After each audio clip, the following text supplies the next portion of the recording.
Kajian hati angkat Bunda. Ada yang mau tanya lagi? Boleh angkat tangannya? Ya, boleh, silakan. Assalamualaikum warahmatullahi wabarakatuh. Waalaikumsalam warahmatullahi wabarakatuh.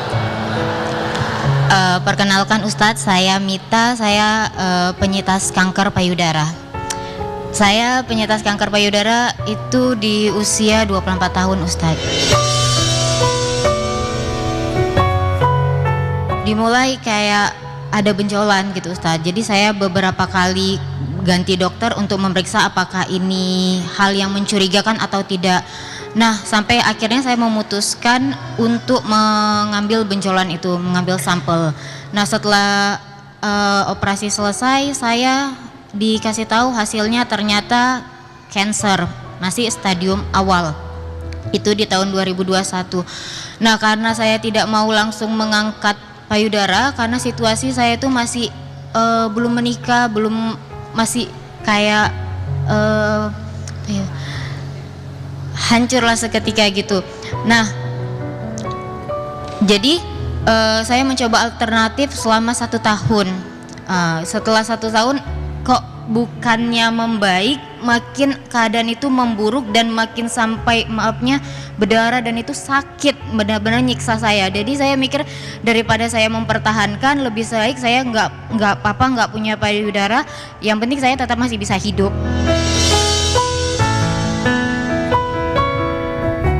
Jadi singkat cerita, saya melakukan masektomi atau pengangkatan payudara itu di usia 25 tahun, yang kategori masih muda banget. Setelah masektomi selesai, saya menjalani kemoterapi, saya menjalankan semua terapi-terapi kanker, sinar, dan di saat itu alhamdulillah Allah kasih kekuatan saya menyelesaikan S2 saya Ustadz. Saya selesai itu di tahun 2025 sampai 2025, dari 2023 ke 2025 saya alhamdulillah dinyatakan seperti remisi, udah hampir bersih gitu. Nah, di 2025 tuh kebahagiaan ada lagi Ustadz, saya lulus ASN di peringkat pertama. Ternyata setelah seminggu mau pelantikan itu dibatalkan karena ada masa kerja yang kurang. Nah, setelah 3 hari dari pembatalan ASN itu, ternyata kankernya nyebar ke tulang. Di satu sisi Ustadz ada rasa minder ketika harus ketemu seseorang yang katanya setiap manusia itu kan pasti punya jodohnya masing-masing, punya pasangan masing-masing. Pertanyaan saya, bagaimana perihal jodoh? Apakah saya gimana? Masih ada tidak yang mau menerima kenyataan, karena di usia sekarang masih kayak takut, minder akan hal itu. Yang kedua, saya bilang ikhlas, tapi waktu pembatalan itu kayak sakit kali, karena pembatalan itu saya benar-benar kayak pingin bagikan orang tua, pingin kayak itu gaji bisa saya mungkin untuk orang tua umroh, yang kayak gitu, tapi semuanya hancur.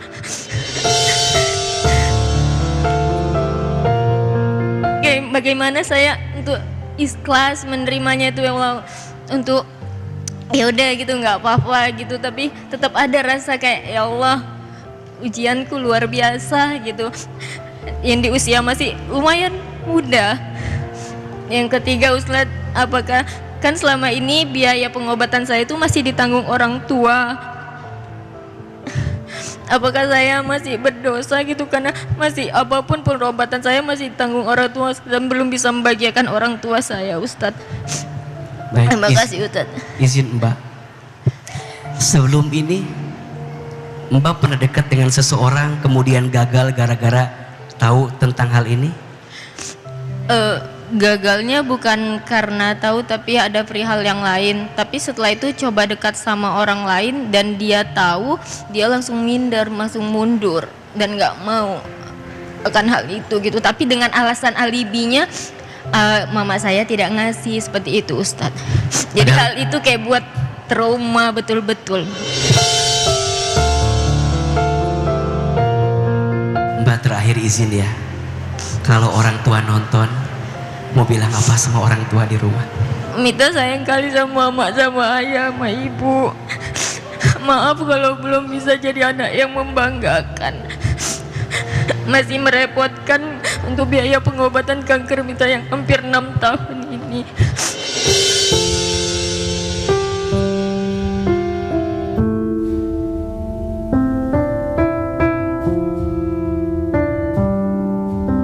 Bunda, yang pertama, Mbak harus meyakini bahwa rasa sakit yang Allah berikan itu adalah bentuk pesan cintanya Allah kepada hambanya. Di balik rasa sakit, Allah angkat derajatmu. Di balik rasa sakit, Allah hapuskan dosa-dosamu. Di balik rasa sakit, Allah sedang mencintaimu. Dan di balik rasa sakit, Allah sudah menyiapkan surga terbaik untuk dirimu. Sabar melewatinya. Salamun alaikum bima sobartum. Salam untukmu yang sabar. Dan Allah siapkan tempat terbaik, yaitu surganya Allah Subhanahu wa ta'ala. Urusan jodoh itu adalah urusan Allah yang kita ikhtiarkan. Mbak sebagai perempuan ngerasa insecure, ngerasa overthinking dengan keadaan itu hal yang wajar. Tapi jangan pernah menutup rahmatnya Allah atas setiap kebaikan yang kita minta. Kita gak pernah tahu. Mungkin di luar sana ada laki-laki yang hatinya Allah lembutkan untuk bisa menerima dirimu. Maka satu kuncinya, belajar jujur dan terbuka ketika engkau bertemu dengan siapapun yang dia ingin serius menikahimu. Jadi ini juga adab ya, adab di antara yang perlu kita hadirkan. Jadi kalau ta'aruf, salah satu yang perlu kita sampaikan, satu, apa yang kita sukai. Yang kedua, apa yang tidak kita sukai. Dan yang ketiga, perlu juga kita sampaikan apa yang menjadi kekurangan dalam diri kita sehingga bisa diterima oleh calon pasangan kita. Yang tidak boleh jika tidak ditanya adalah menceritakan masa lalu kita. Itu gak usah. Dan Mbak yakin kalau dia mencintaimu pasti dia menerimamu apa adanya. Kalau dia mencintaimu pasti dia akan menggenggam tanganmu sampai kau menemukan kebaikan di dalamnya. Yang kedua, Mbak ngerasa gagal dalam hidup. Udah mah badan sakit, kemarin karir juga mau dilantik gak jadi. Percayalah, kadang kegagalanmu pada satu hal justru adalah cara Allah menyelamatkanmu dari sesuatu yang tidak baik untukmu.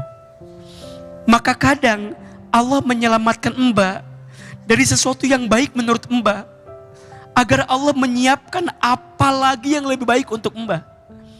Maka ayatnya jelas, wa asa an takrahu syai'an wa huwa khairul lakum wa asa an tuhibbu syai'an wa huwa syarrul lakum wallahu ya'lamu wa antum la ta'lamun. Boleh jadi kamu membenci sesuatu padahal itu baik bagimu, dan boleh jadi kamu menyukai sesuatu padahal itu buruk bagimu. Allah Maha tahu sedangkan kamu tidak tahu. Maka untuk yang gagal kemarin, Mbak jangan sesali. Jalani terus, lewati terus, dan hadapi terus dengan kebaikan-kebaikan Allah di waktu yang akan datang. Dan yang terakhir, Mbak jangan ngerasa berdosa karena masih jadi beban keluarga. Jangan. Justru rasa sakitnya Mbak adalah kesempatan pahala untuk orang tua Mbak dalam merawat Mbak. Maka pesan AA untuk orang tua beliau, belajar sabar ya. Membersamai anak yang hari ini sedang diuji sakit. Karena sesungguhnya ujian sakit pada anak bukan hanya untuk anaknya, tapi sesungguhnya untuk siapa? Orang tuanya.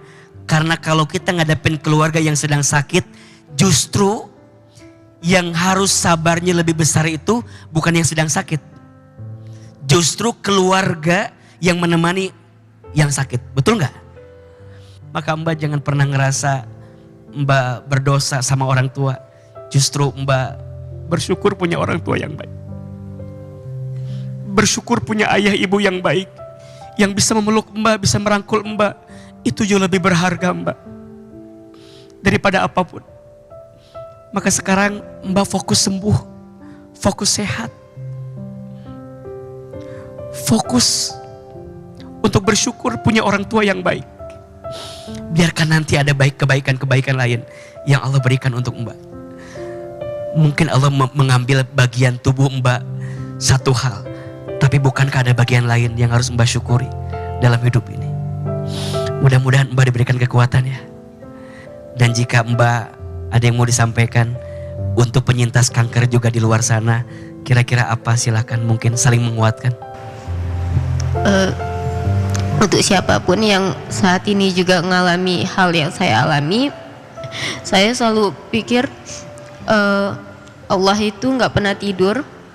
Untuk siapapun itu, kalaupun saat ini berjuanglah untuk tetap bisa bertahan hidup dan untuk terus berusaha mendapatkan ridhonya Allah. Amin ya rabbal alamin. Kuat ya. Semoga.